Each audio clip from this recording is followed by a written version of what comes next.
নিয়েছি লাউ, মাঝারি সাইজের একটা লাউ নিয়েছি চিংড়ি মাছ, পেঁয়াজ কুচি, রসুন কুচি, একটা বড় সাইজের টমেটো আর কাঁচামরিচ। দিয়ে দিচ্ছি তেল। আমি একবারে রান্না করব, বাগার দিব না।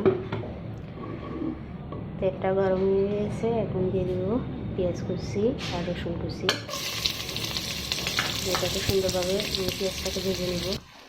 পেঁয়াজটাকে একটু ভেজে নিয়েছি, এখন দিয়ে দিব হলুদ, মরিচ আর লবণ দিয়ে আমরা কেন চিংড়ি মাছগুলো এটাকে দিয়ে ভেজে নিব আরও কিছুক্ষণের জন্য।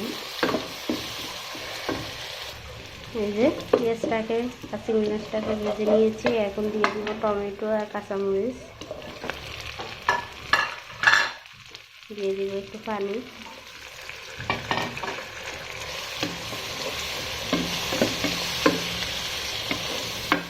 সুন্দরভাবে আরও 1 মিনিট কষিয়ে নেব। দেখতে পাচ্ছেন আমি কত সুন্দরভাবে কষিয়ে নিয়েছি। এখন দিয়ে দিব লবণ। লবণটা স্বাদ মতন। এখন দিয়ে দিব লাউ। আমি কোনো হলুদের গুঁড়া, মরিচের গুঁড়াই দিই নেই, সাদা রান্না করবে। কাঁচামরিচটা একটু বাড়িয়ে দিয়েছি। দেখতে পাচ্ছেন আমি লাউটাকে সুন্দরভাবে কষিয়ে নিচ্ছি। অনেকটাই পানি বের হয়ে গেছে। এই পানি দিয়ে লাউ সিদ্ধ হয়ে যাবে, আর কোনো পানি দিব না।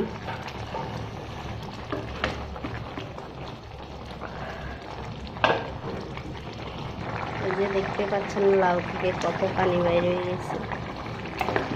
লাউটা অনেকটা সিদ্ধ হয়ে গেছে। কচি লাউ ছিল,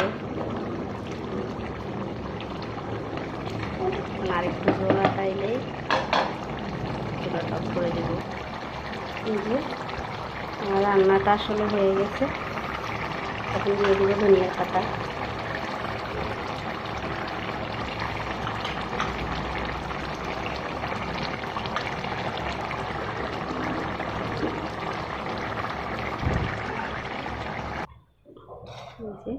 আমার লাউটা দেখতে পাচ্ছেন কত সুন্দর হয়েছে।